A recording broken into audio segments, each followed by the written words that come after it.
Class 8 social science chapter 1 है हमारा नागरिक शास्त्र का भारतीय संविधान। इस चैप्टर के हम लोग सारे क्वेश्चंस को हल करेंगे। देखिए ये रहे अभ्यास के प्रश्न। पहला क्या है, एक नागरिक के रूप में देश के लोगों के लिए संविधान महत्वपूर्ण क्यों है, यानी आपके लिए संविधान क्यों ज़्यादा महत्वपूर्ण है वो हमें बताना है, क्यों अनिवार्य है।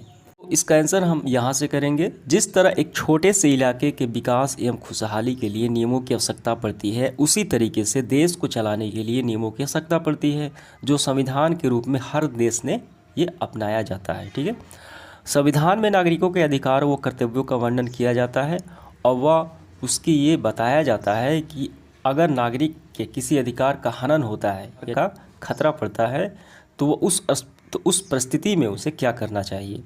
संविधान केवल नियम एवं कानूनों का संग्रह ही नहीं है, ठीक है, और क्या है ये, जो समाज के राजनीतिक पहलू को भी बताता है, बल्कि यह लोगों के दैनिक जीवन में क्रियाकलाप यानी एक्टिविटी को कहीं ना कहीं प्रभावित करता है। संविधान सरकार को जनहित में कार्य करने की दिशा देता है, जिससे सभी लोगों का, खास तौर से समाज के पिछड़े एवं कमज़ोर वर्गों का विकास हो सके। ठीक है, तो इन्हीं सभी बातों और तथ्यों को ध्यान में रखते हुए संविधान की हमें आवश्यकता पड़ती है। ठीक है, ये समझ में आ गया। तो यहाँ से यहाँ तक आपको इसका आंसर कर लेना है। ठीक है, आप चाहें तो यहाँ तक भी कर सकते हैं। तो इसके बाद देखिए आगे बढ़ते हुए दूसरा क्या है, स्वतंत्रता आंदोलन के दौरान भारत के लोगों ने अपना संविधान बनाने की मांग क्यों रखी होगी, इसका कारण हमें बताना है। स्वतंत्रता आंदोलन जब हो रही थी अंग्रेज़ों के खिलाफ, ठीक है, तो उस समय लोगों ने, भारत के नागरिकों ने अलग संविधान बनाने की मांग क्यों रखी होगी। तो आइए इसका आंसर करते हैं। तो देखिए हमें इसका आंसर यहाँ से करना है। अंग्रेज़ सरकार ने जो अधिकार अपने देश, ठीक है, इंग्लैंड के नागरिक को दिए हैं, वे अधिकार भारत के नागरिक को क्यों नहीं दिए जा रहे हैं। ठीक है, जैसे मत देने का अधिकार, चुनाव लड़ने का अधिकार, अपनी इच्छा अनुसार व्यवसाय करने का अधिकार। ये उस समय की बात हो रही है जब भारत अंग्रेज़ों का गुलाम हुआ करता था। ठीक है, तो उस समय ये सारे अधिकार नहीं मिलते थे भारत के नागरिकों को। भारत के लोगों की शुरुआती मांग की ये मुख्य रूप से यह बात शामिल की गई थी कि भारत के लिए कानून बनाने वाली संस्था जैसे नेशनल असेंबली आदि में भारतीय प्रतिनिधियों को अधिक से अधिक संख्या में शामिल किया जाए। उस समय शामिल नहीं किया जाता था, सभी क्या थे, अंग्रेज ही थे। असेंबली में बजट पर प्रश्न पूछने का अधिकार दिया जाए, एवं भारत के न्यायाधीशों को यूरोप में तथा अन्य देशों तक इंग्लैंड के नागरिकों के खिलाफ, ठीक है, जो मुकदमे सुनने का अधिकार दिया जाए। इसी बीच घटी अन्य घटनाओं को भी संविधान के मांग को प्रभावित किया, यानी संविधान बनाने की मांग क्या हुई, ये महत्वपूर्ण भूमिका निभाई। ये सारी बातें वो लिखते हुए आपको यहाँ से भी लिख लेना है। 1920 में भारतीय राष्ट्रीय कांग्रेस ने भारत के लोगों को द्वारा अपना संविधान खुद बनाने की स्पष्ट मांग रखी। सन 1928 में मोतीलाल नेहरू और कांग्रेस के 8 अन्य नेताओं ने भारत के संविधान की एक नई रूपरेखा तैयार की। ठीक है, तो इस तरीके से संविधान की नींव पड़ी, यानी अलग संविधान मांग करने की ये बात रखी गई। तो समझ में आ गया आपको, यहाँ तक आपको आंसर कर लेना है। इसके बाद तीसरा प्रश्न देखिए, भारत के संविधान में दिए गए मूल्यों में से आपको कौन से मूल्य सबसे महत्वपूर्ण लगते हैं और क्यों लगते हैं, उसका कारण भी बताना है। तो इसका आंसर हम ऐसे करेंगे, भारतीय संविधान में दिए गए मूल्यों में लोकतंत्र, ठीक है, जो लोकतंत्र शासन व्यवस्था है, जनता ही सरकार को चुनेगी। ठीक है, और दूसरा है स्वतंत्रता, समानता और न्याय, व धर्मनिरपेक्षता। तो ये सारे गुण जो है वो प्रमुख मूल्य हैं। इन मूल्यों का महत्व इस तथ्य से पता चलता है कि इन्हें सबसे पहले संविधान सभा द्वारा स्वीकार किया जाने वाला संविधान के उद्देश्यों में शामिल किया गया। ठीक है, ये सभी मूल्यों को इसे संविधान के उद्देशिका में लिखा गया है।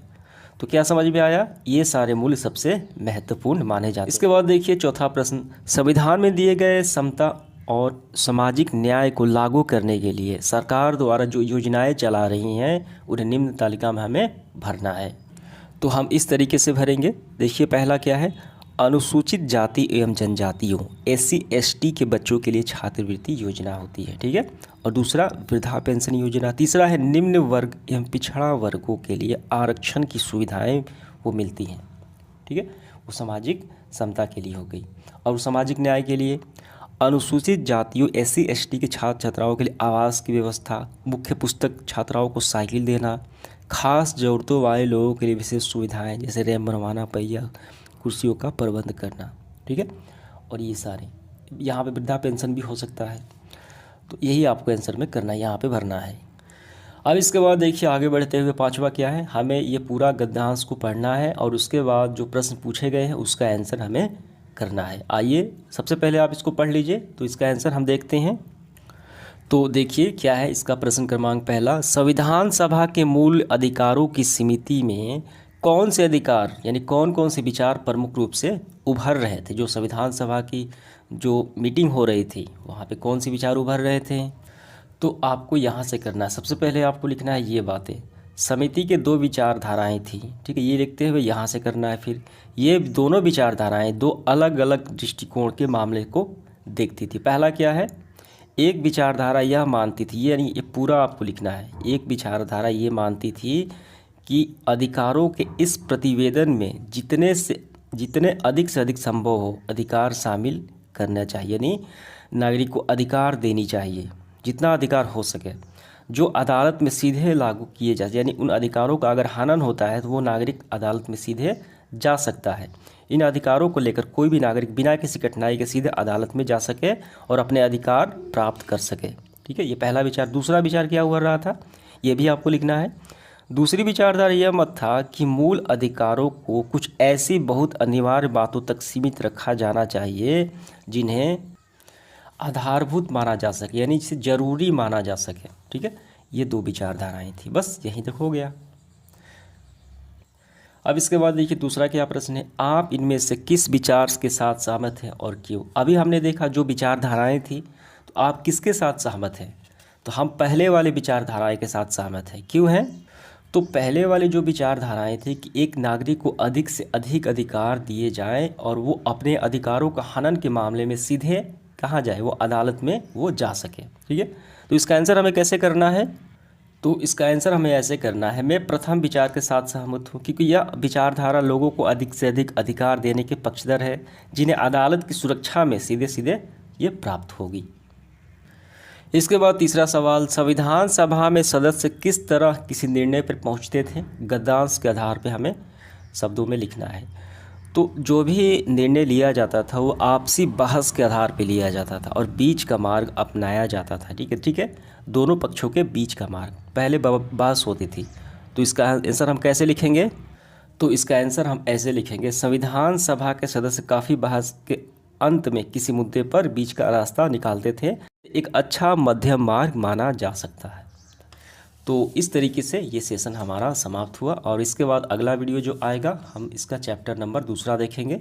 धन्यवाद।